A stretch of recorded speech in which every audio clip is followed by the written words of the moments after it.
Can practicing kindness bring us all the way to Nirvana, to enlightenment? That's what we'll look at in today's video. If you're new to this channel and interested in living a wiser and a kinder and a calmer life, consider subscribing to this channel and click the bell down below if you want to receive notifications when I come out with new videos. And keep in mind that I have a new book that's just out. It's maybe of interest to you. I'll leave a link to it down below in the show notes. It's got an introduction by scholar and translator Bhikkhu Bodhi about basically a path that can lead us to a better life, an early Buddhist path. So on to the question of today's video. When I talk about living a wiser and a kinder and a calmer life, so part of that is learning about kindness and how to practice that best. It's a long-term practice, of course. We can all benefit from it. But will that practice bring us to enlightenment by itself? Well, several years ago now, a very important scholar of early Buddhism, a man named Richard Gombrich, he was a professor of Sanskrit and Pali and Buddhism in general at Oxford University in England. Before he retired several years ago. A wonderful scholar, has a lot of very, very interesting work out, papers, books. And in a couple of these books, he argues for this thesis that essentially what are termed in Buddhism the Brahma Viharas, or the abodes of Brahma, can lead us to enlightenment or to nirvana. Now, the abodes of Brahma, these are 4 different practices in early Buddhism. Practice of kindness, otherwise known as loving kindness, of compassion, of sympathetic joy, and of equanimity. These 4 practices taken together, Richard Gombrich argues, or maybe even one of them, it's not entirely clear, in any event, can lead us to enlightenment. That's his argument. And he makes this argument based on an early text. Now, it's important to keep in mind that Gombrich's argument is somewhat controversial. He seems to have convinced a number of contemporary Dharma teachers about this. At least I sometimes will see Dharma talks that are based around his conclusion here. And you may have heard about it yourself, or maybe not. But in any event, either way, what I want to do in today's video is first to look at Richard Gombrich's argument, at least in brief. It's, the argument that he presents has a lot of different nuances, and I'm not going to be able to go into all of them, but I'll look at the main thrust of his argument anyway. And then I'll look at some concerns that we might have about it, based upon some of the material we find in the early Buddhist texts. And finally, I'll turn to what Richard Gombrich had to say to me when I emailed him some of the points that I'll be making in today's video. Now, this will get a bit in the weeds here and there. This is, after all, a scholarly argument made by a scholar, a professor of Buddhist studies.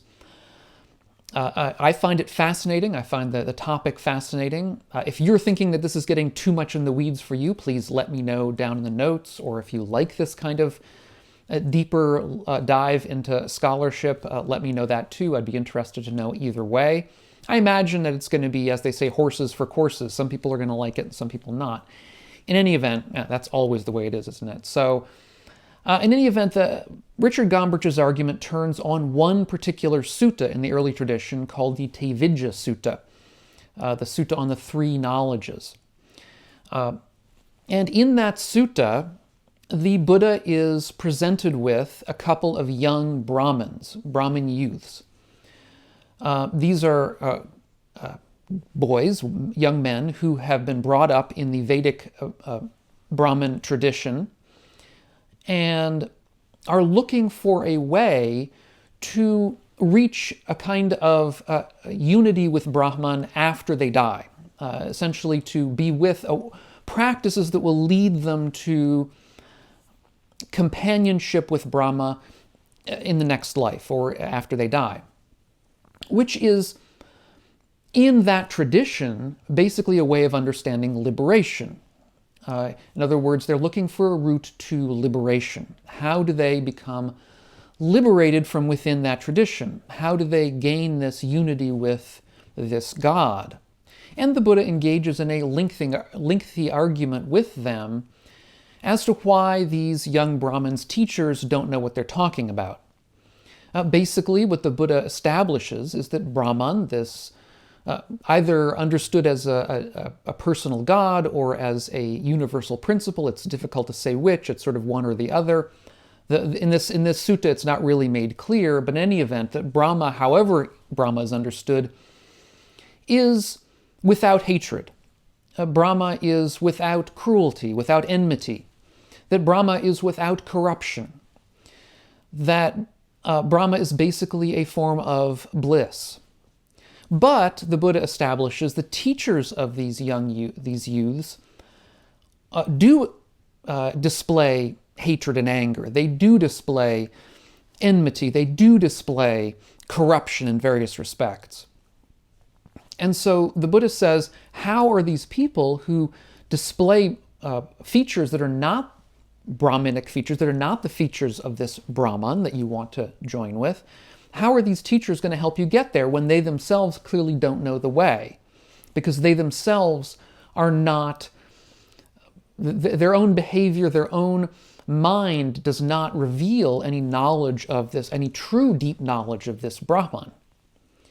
And so the Buddha's approach is going to be that the route to Brahman, the route to unity with Brahman, goes through the practice of making yourself in Brahman's image, to make yourself like Brahman in important ways. That is, in particular, that one should practice kindness. One should practice compassion. One should practice sympathetic joy. Sympathetic joy, by the way, is joy in the success of other people.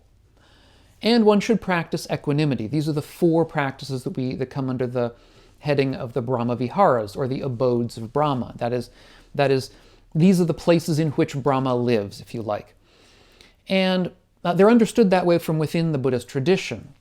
So what the Buddha is saying is, look, if you practice these ways of orienting your mind, you will become like Brahma.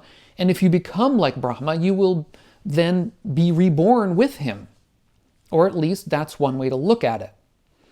There's also, however, another way to look at it, which is based around one particular sentence, one particular thing that the Buddha says to these 2 youths.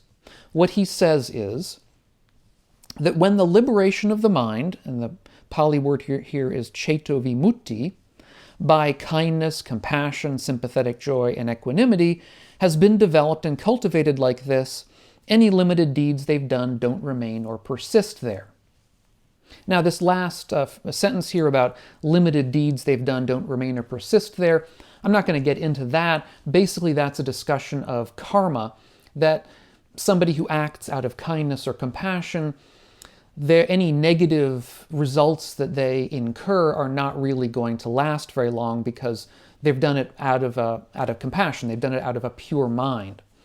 But the important thing for Richard Gombrich, the important part of this phrase for Richard Gombrich, is the first part having to do with liberation of the mind. That is, the Pali word is cetovimutti. And what Richard Gombrich argues in a couple of his recent books is that cetovimutti itself refers to enlightenment. So that when the Buddha says that somebody who practices kindness will gain liberation of the mind, he is literally saying that when somebody practices kindness like this, they will gain enlightenment.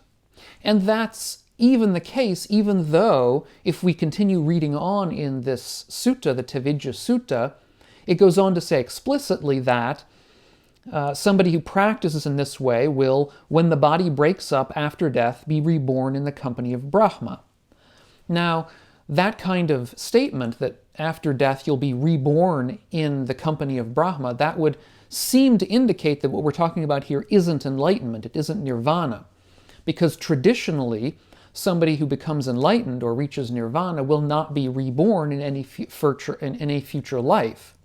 And yet this sutta is saying that somebody who dies will be reborn with Brahma. Now, how does Richard Gombrich deal with that? What he says is that clearly that statement there is meant to be simply a metaphorical.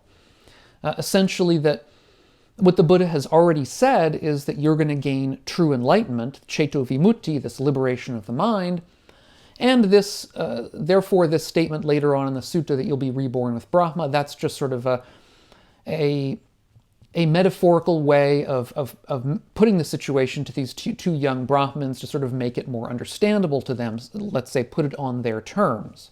He says that the main point of the teaching to these young Brahmins by the Buddha in this sutta is that through practicing kindness, compassion, sympathetic joy, and equanimity, you can literally become enlightened.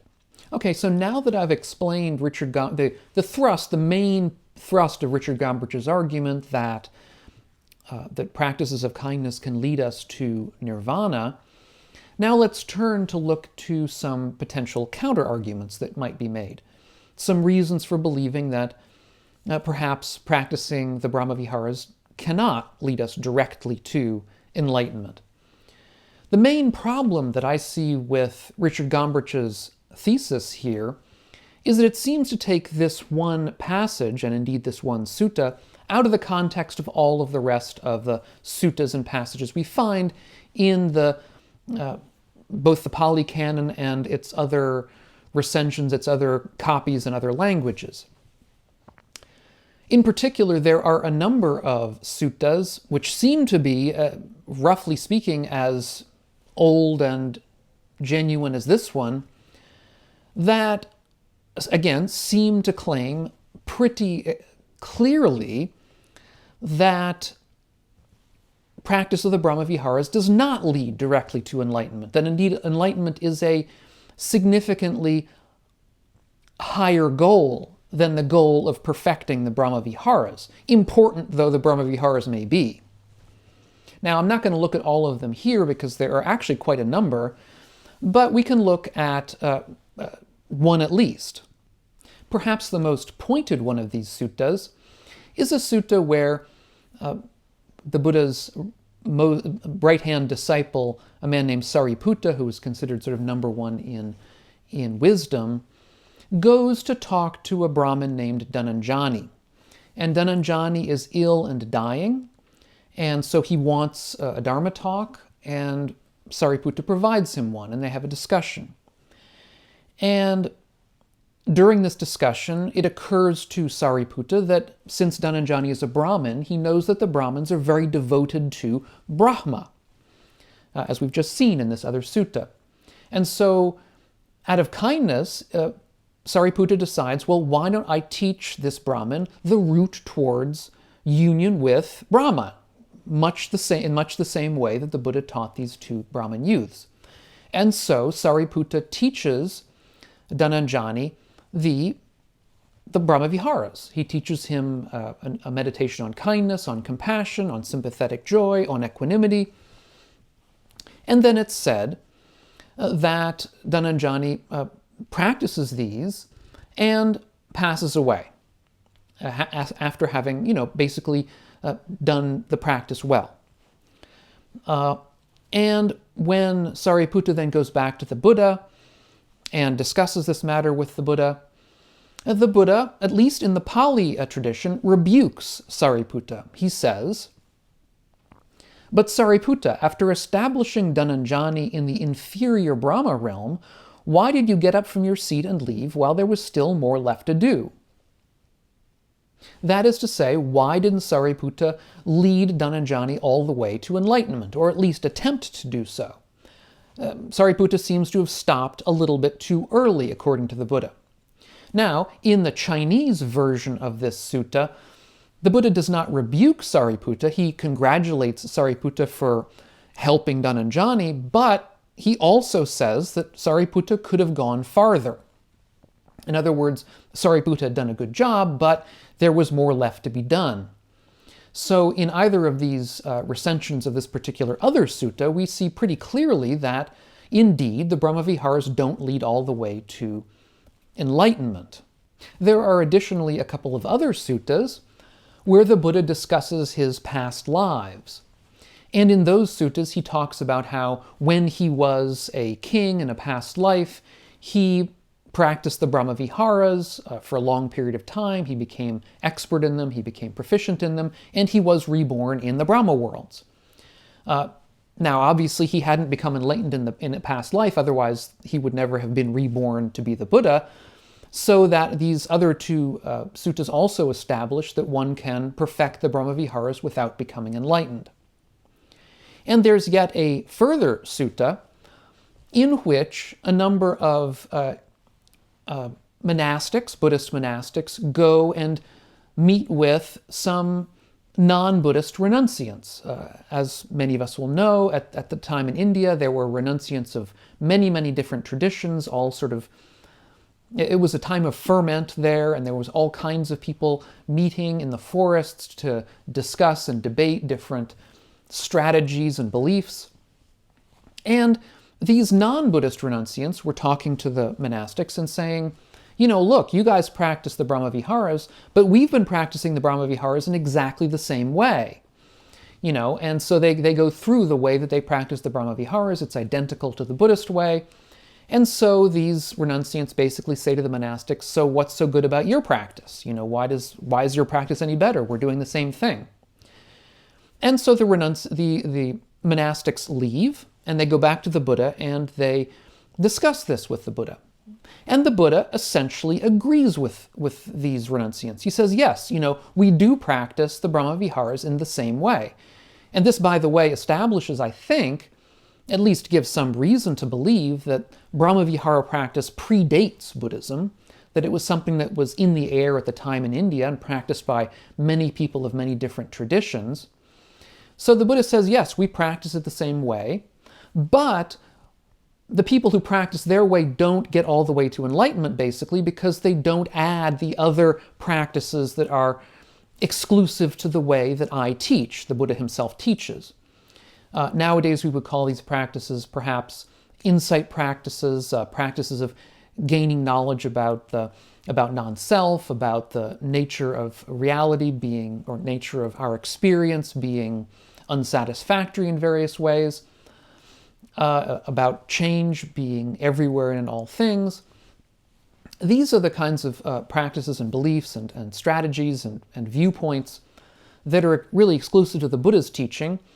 And so what the Buddha is saying is basically, yes, you can practice the Brahma-viharas, everyone does around him, but they don't get to enlightenment as we do because they don't have these additional practices. Now, as to cetovimutti, this idea of liberation of the mind. Now, we'll recall that one of the important, indeed key points that Richard Gombrich makes is that cetovimutti means enlightenment. And so when the Buddha uses that term in this text with these two Brahmins, he can only mean nirvana, that they've reached enlightenment, full enlightenment.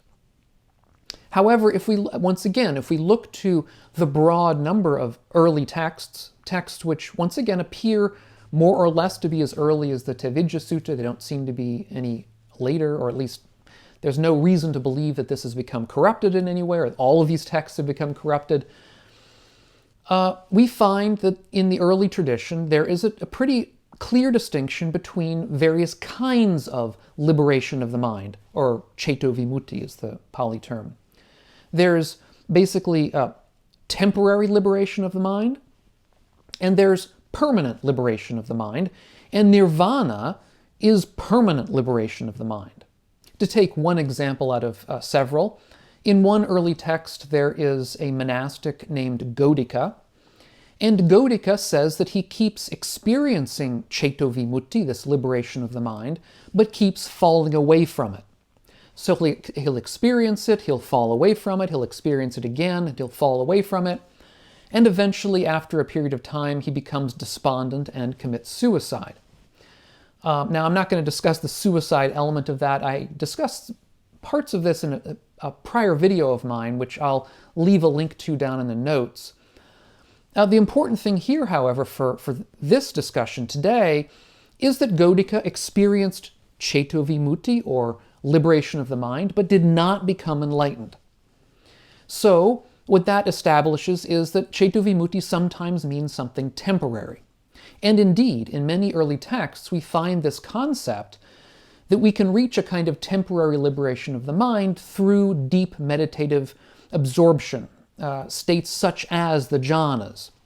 The jhanas are deep states of meditative absorption that we gain after long periods of meditation and practice. And in these states, it's said that we no longer, well, we've gotten away from what are known as the five hindrances. Another way of looking at these hindrances of the mind is that we've sort of gotten ourselves temporarily away from greed.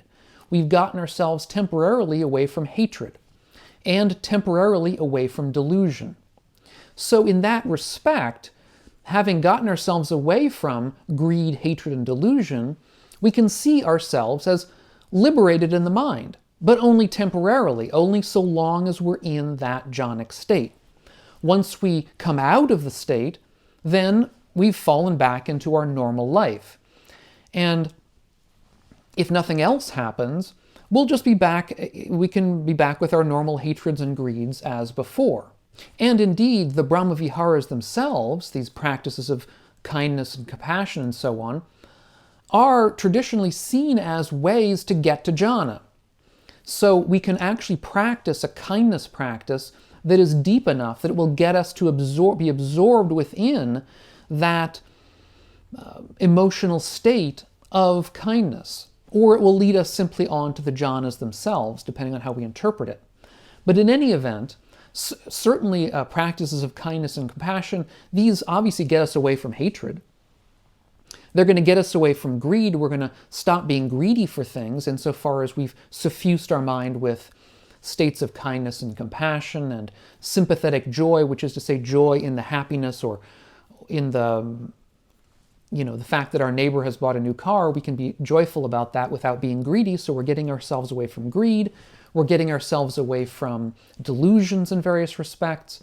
So again, we can see practices of the Brahmaviharas as being liberating of the mind, but only temporarily, only so long as we're actually practicing that meditation.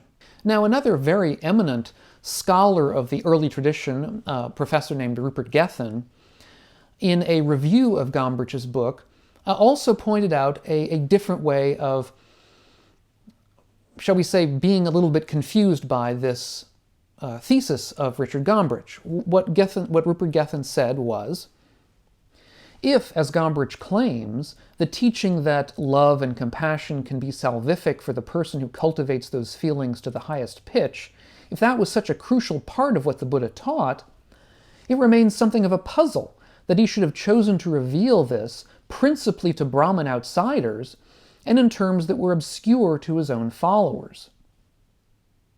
So Rupert Gethin's point here is that if indeed the Buddha was trying to say that practicing kindness could lead us all the way to nirvana, why would he reveal this to a couple of people who were complete novices in the Dharma, who really didn't know anything of Buddhist practice, such as these two Brahmin youths? And why would he do it in a way that wouldn't have been easily understood by his own followers? In other words, why would he have only revealed it to people from the outside? Why wouldn't he have given talks, many talks, Dharma talks about this to his own monastics? And why wouldn't he have been more open and explicit about it? The fact that he gives this talk to people from the outside by itself leads us to suppose that he's probably not teaching them about nirvana, about the very highest aims of Buddhism. The fact that he's teaching outsiders who don't know much about the Dharma leads us rather to the supposition that he's probably teaching them a relatively simple kind of practice, one that wouldn't be so deep and weighty and extreme as going all the way to enlightenment. Now, I raised several of these points with Professor Gombrich several years ago now in an email, and he responded at some length. I'm not going to go through all of his response here, but the basic thrust of his response was that he finds there are many inconsistencies in the early teachings, in the Pali Canon, and that this is just another inconsistency. That is to say that, perhaps the Buddha said one thing one place and something else somewhere else. That could be because the Buddha was teaching one audience in one place and a different audience somewhere else. It could also be that the Buddha was teaching one way earlier and other teachings perhaps were constructed or mistaken by monastics at a later time and so written down differently, or with people written down or composed by people with a different agenda. Who knows? That's the essence of Richard Gombrich's response. Now, certainly it's possible that he's right. There's no proof, that is to say, no solid, irrefutable evidence that he's wrong. But I think still that this response may be a little bit too cavalier. I see a couple of problems here with Richard Gombrich's presentation. The first is that while it's possible that there are inconsistencies, there almost certainly are inconsistencies in any huge group of old texts like these, we also have to be careful on the other side not to manufacture inconsistencies that weren't there. It looks, at least to my eyes, given the evidence of the early texts, as though there isn't necessarily any inconsistency here at all. Rather, there is a problem when you overinterpret one particular word, the word cetovimutti, a compound word, when you overinterpret that in a way that makes it out to be more than it really is. So it looks from the context as though cetovimutti in that context simply meant temporary liberation of the mind through this practice. Obviously, if you interpret it in the stronger sense of complete liberation, permanent liberation, then you find inconsistencies. So you have a choice to make, and my choice would be to say, interpret it in a way that doesn't make the texts inconsistent, since there's no other reason not to do that. The second problem here, and this is something of a bigger problem that I've seen in some scholarly presentations of early Buddhism throughout the years, is that I've raised a number of problems here. I've discussed a number of suttas that seem to conflict with Richard Gombrich's thesis. If you read the books in which he expresses this thesis in its most complete form, you don't find any discussion of these contrary suttas. It's as though they don't exist. It's as though he's ignoring them.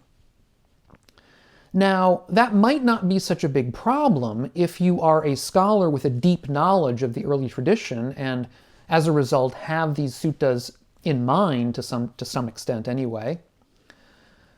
But for the general public, and indeed many of Richard Gombrich's books are very popular among a certain set of, shall we say, general public Buddhist interested readers, if you're in that general public, you might read these books and feel like there's no counter-evidence because he never discusses any. When I was an undergraduate and in graduate school, I was always counseled by professors to deal with counter-arguments. In other words, if you're dealing with a text and make a thesis, and there is some reason to believe in the text that your thesis is wrong, you have to deal with that. You have to bring that up explicitly and discuss it, at the very least to say why you think that it doesn't counter your argument. And so I think it's weak. It makes for a weaker thesis if the person putting it forward doesn't discuss counterexamples or potential counterexamples. Now that said, I have to admit that I'd love his thesis to be true. It's the kind of thesis that I think a lot of us find compelling, because we'd like to believe that, a practice of loving kindness is going to lead us straight to nirvana, as though nirvana is sort of a perfection of kindness.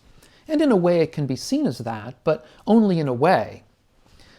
So, although I would love it to be true and feel emotionally attached to Richard Gombrich's presentation in these books, I think it's most likely not to be true, for the reasons I've given.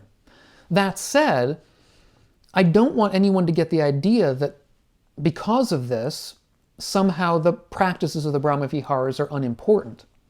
I think, in fact, that for a general lay audience, as I assume many of us are, it's really arguable that the Brahmaviharas are perhaps the most important practice that we can do. because they're so important in helping us get along with our fellow humans in the ordinary world.